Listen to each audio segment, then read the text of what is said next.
오늘부터 제가 강연을 바울과 그레코 로만 문명 세계 쪽에서 어떻게 바울이 가지고 있었던 이 화해와 새 언약의 복음, 그것을 이제 역사 사회학적인 관점에서, 그러니까 최근에 이 공공신학과 사회학적 성서 해석, 이런 틀에서 몇 가지 강연을 시리즈로 시작하려고 합니다.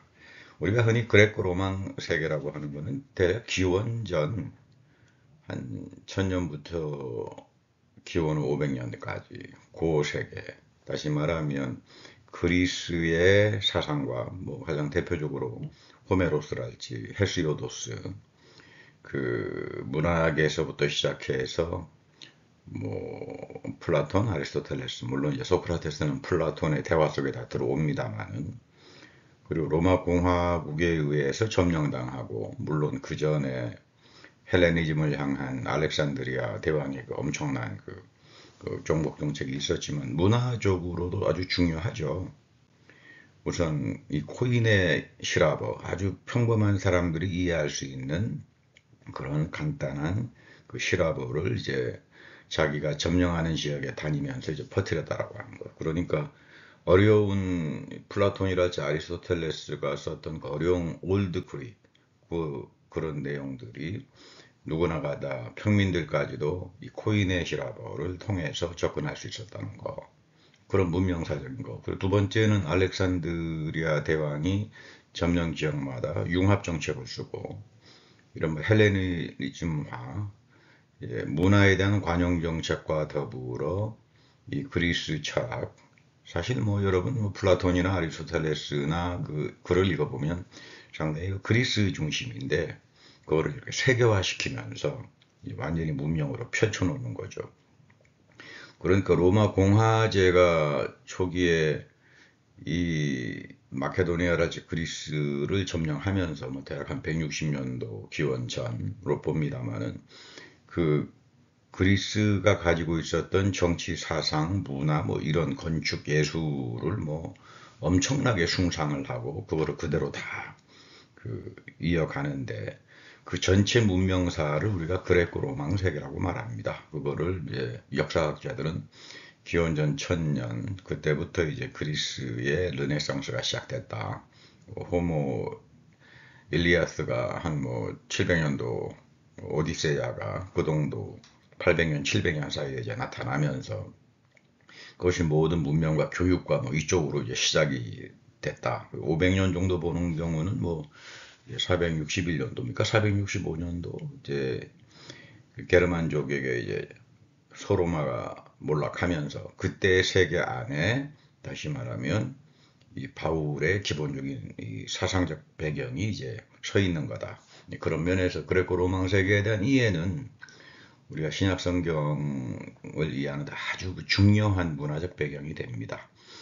바울은 그 다소에서 인문학 교육을 받았고, 그 당대 사실은 로마 시대 최고의 그 인문학자, 철학, 뭐 종교학자, 뭐 정치학자기도 하고 철학자기도 하고, 뭐 웅변 수사학의 대가라고 하는 사람이 이제 키케로라고 하는 분인데, 키케로는 율리우스 케사르의 독재 정치에 상당히 강력히 반대했던 그런 분이고, 그분이 아마 이제 역사학자들의 이야기로는 바울의 할아버지 때 아니면 아버지 때, 뭐 정확하진 않습니다만 보통 할아버지 때로 뭐 추정하기도 합니다만은, 이 다소에 바울이 태어났던 자유의 도시 다소에서 이제 총독으로 1년간 있었다. 그 1년간 거주하면서 그 유명한 수사학에 대한 교재, 책도 이제 쓰고, 아마 그래서 키케로가 쓴 수사학 교과서를 이후 바울이 한 기원 후 20년도 정도에 다소대학에서 공부를 하지 않았겠나. 이 바울이 그 편지에서 보면 수사학적인 그 내용들이 쭉 나오잖아요.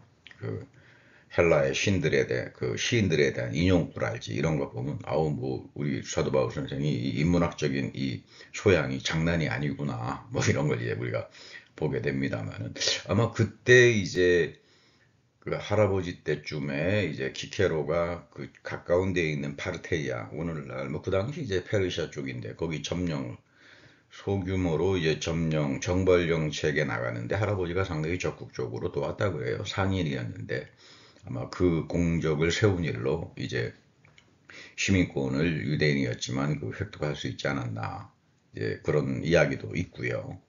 그리고 워낙 뭐 다소는 바울 시대만 하면 뭐 다소는 뭐 알렉산드리아나 아테네를 넘어서는, 그러니까 우리 시대의 하버드 대학 정도의 그 대학 교육의 그 시스템의 정점에 도달해 있었다. 뭐 그렇게 생각하면 됩니다. 그러니까 굉장히 좋은 그 인문학적인 그런 이제 소양 속에서 이제 잘하셨는데, 이분이 재미있는 거는 이제 유대 지역에서 바리새파 교육을 받았다는 거. 그러니까 그 당대 최고의 쌍벽을 이루고 있었던 한 사상가가 있죠. 그 애굽의 알렉산드리아 필로라고 하는 사람입니다. 유대인이고 엄청난 부자고 뭐 그 금융 가문, 금융을 거의 다 장악하고 심지어 그 당시 로마 황제하고도 관계가 있었던 그런 뭐 상당한 그 재력가이고 알렉산드리아 그 유대교 공동체 지도자인데, 우리 이쪽에 그 알렉산드리아 필로 같은 경우는 뭐 그리스 거의 유대 시브리어를 못했다 그래요. 완전 이제 그리스화된 그 당시에 중기 정도의 플라톤주의 그 사상을 가지고 70인역을 이제 풀어가면서 이 그리스적인 사유 속에 시브리적인 사유가 가질 수 있는 자리, 모세 토라와 플라톤이 만날 수 있다, 뭐 이런 시도를 하면서 어떤 면에서 최초로 그 필로 같은 경우는 이 시브리즘적인 사유를 헬라주의 사유하고 이제 융합을 시키면서 발전시킨 하나의 대단한 그 철학자였다.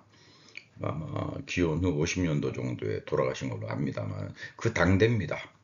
그런데 사도 바울은 아주 특심했던 그 부모님들의 그 교육일 수도 있겠고, 바리새파에서도 특별히 그 가말리엘, 이미 사도 바울 시대 때에 어떤 유대교가 작동되고 있었느냐, 뭐 최근에 상당히 그 중요한 그 고고학적인 발견이라지 연구들이 아주 그 진척이 되고 있는데, 실렐, 가말리엘은 신뢰를 아마 중손자 정도쯤 되지 않을까. 신뢰는 거의 그 토라에 대한 해석이 예수님하고 아주 비슷해요. 원수사랑이라지 이런 데서는 좀 달라지지만, 그러니까 가말리엘 쪽에서 신뢰이지만 동시에 주는 신뢰의 그 전통, 토라에 대한 아주 그 자유롭고 나름대로 진보적인 해석을 하는 그룹이 있었고, 동시에 이제 샤마이 학파라고 거기는 굉장히 그 보수적으로, 우리 마태복음에 보면은 예수님이 그 토라를 적용할 때 보면 굉장히 엄격하게 준수하잖아요. 뭐 한 예를 들면 그 토라의 율법이 1.1획도 없어지지 않을 거다라지 뭐 이런 내용들이 이제 그 당시에 유대 바리새파 교육에서 바울은 나는 상당히 젤러스했다. 나는 이제 젤롯이었다. 그런 말입니다. 그러니까 우리가 흔히 알고 있는 정치적 젤롯이라고 하는 건 그렇게 막 그 단순무식한 그런 사람들이 아니라 바리새파주의의 사상으로 뭉쳐서 메시아주의를 폭력을 통해서 우리가 만들어 가야 된다라고 하는 그런 그룹들하고 이제 연계들이 돼 있었다는 걸로 볼 수 있습니다. 다메스커스에서 부활의 예수를 체험하죠. 그리고 안디옥 교회를 입문합니다. 그 당시에 벌써 32년도, 33년도부터 이미 안디옥 교회의 교회가 세워지면서 우리 아주 유명한 마틴 디벨리우스 교수, 그 양식 비평의 아주 뭐 아버지라고 불릴 수 있는 그분의 그 책을 보면 이미 아람어로 예수 기록들, 살아있는 예수를 쫓아다녔던 사람들의 그 증언들이 이제 그 당시에 안디옥 교회의 그리스 사람들을 위해서 번역 작업이 되어 있었다. 그러니까 어떤 면에서 보면 사도 바울은 역사적 예수, 나사렛 예수를 가장 먼저 한 사람이에요. 이런 각도에서 본다면. 비록 역사적으로 추종하진 않았지만 베드로처럼 이미 안디옥 교회에서 그래서 여러분 바울이 이야기했다. 이건 내가 주님으로부터 받았다. 이 모든 내용들은 안디옥 교회에서 받았던 그 공동의 증언들을 이제 표현할 수 있습니다. 고린도전서의 부활에 대한 이야기를 할지 그런 것들은. 예루살렘 회의가 사도행전 15장에 나오고 가장 중요한 텍스트가 될 겁니다. 사도행전 15장이 이 예루살렘 회의에서 대략 한 40년도 정도로 뭐 추정합니다만은 이방인 선교자로 이제 인정이 됩니다. 간략하게 우리가 바울의 신학을 정리한다면 역사적 또는 나사렛 예수의 복음운동 플러스 예레미야의 새 언약, 뭐 예레미야 31장 31절에서부터 34절 이 용서의 은총이죠. 조직적으로 체계화했다. 굉장히 중요합니다. 그러니까 우리가 흔히 이제 뭐 바울의 칭의론을 완전히 반유대주의적으로 해석하는 게 하나의 풍조가 되어 있는데 그거는 굉장히 좀 우려스러워요. 히틀러 당시에도 이제 그런 그 유형의 제국주의 그 신학자들이 이제 등장해서 고백교회하고 이제 논쟁도 하고 합니다만 사실 이 나사렛 예수 화해와 새 언약의 예레미야 31장의 토라의 새 언약과의 관계에 대한 가장 그 일대 신학적인 논쟁은 칼바르트와 불투만의 격돌이에요. 그 불투만은 뭐 다 끝났다. 새 언약이니까 구약은 뭐 이제 아무런 의미가 없다. 반유대주의 쪽으로 서는데 이제 발트는 철저하게 노하죠. 그 예수 그리스도의 화해 복음은 이 구약의 토라의 언약, 그 계약과 화해라고 하는 것은 서로 동전의 앞뒷면처럼 분리될 수 없다. 이런 맥락에서 우리는 바울의 칭의론을 바로 봐야 된다. 뭐 이건 이제 칼바르트의 입장입니다만 어쨌든 이 바울에게 아주 중요한 것은 의미론의 지평학대예요. 이제 암하레츠나 오클레스는 우리 일반적으로 마가복음이랄지 누가복음에 이제 많이 사용이 됩니다. 역사적 또는 나사렛 예수가 활동했었던 그 지역에서 그를 추종했던 그 그룹들, 그 표현들이 이제 그레코 로망 시대의 세계로 들어오면서 의미가 없어져 버리죠. 그리고 70년도에 로마와의 전쟁을 통해서 문제도 있지만 또 역사적인 시점 자체가 완전히 이 트랜지션, 이행되는 과정이었기 때문에 이 암하레츠 오클로스라고 하는, 특히 오클로스라고 하는 개념을 거의 쓰지 않아요. 바울은 특히 그 오클로크라시라고 하는 아주 그 플리비우스가 사용했던 그 로마 역사학자입니다만 그 선동 정책에 대한 아주 그 부정적인 이미지가 있어서 오히려 이 바울은 의미론의 지평학대라는 측면에서 아게네스란 표현을 씁니다. 고린도전서 1장 28절. 그러니까 너희들은 본래 아무것도 아닌 존재였다. 하나님 앞에서. 그리고 메시아의 부활 정치. 그러니까 아게네스와 메시아의 부활 정치가 합쳐지는 게 차별 없는 공동체다. 그러니까 이 차별 없는 공동체가 바울에게는 화해의 복음이요. 그리고 새 언약의 토라의 회복이요.